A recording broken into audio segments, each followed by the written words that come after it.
Se eu falasse a voz de todos os anjos em línguas que o homem jamais ouviu, e não tivesse amor no meu interior, seria só um som vazio, um sino que tinha. Se eu tivesse a fé que move a montanha e todo saber, mistério e visão, sem a caridade eu seria nada, um corpo a queimar em pura e vã devoção. de que vale o dom, de que vale a obra, se o que me move não é o teu amor?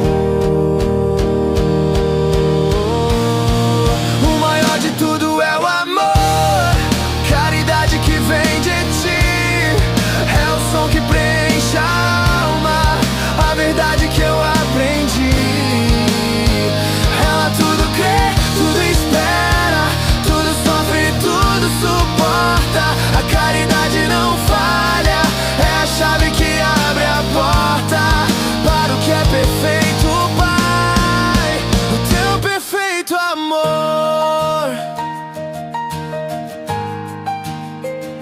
O amor é paciente e é benigno, não inveja, não se irrita e não se ensoberbece, não busca o que é seu, não suspeita o mal, não se porta mal, não age com leviandade, a toda prova cresce, não se alegra com a injustiça desse mundo, mas se alegra ao lado de toda a verdade.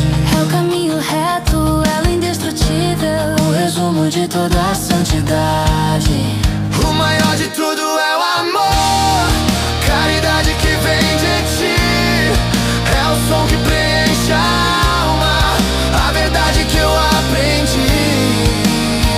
Ela tudo crê, tudo espera, tudo sofre, tudo suporta.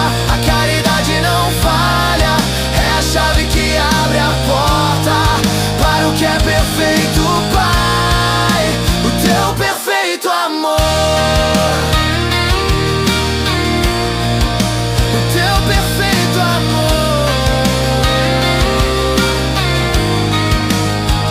eu conheço em parte, eu profetizo em parte, eu andei em coisas de menino sem saber.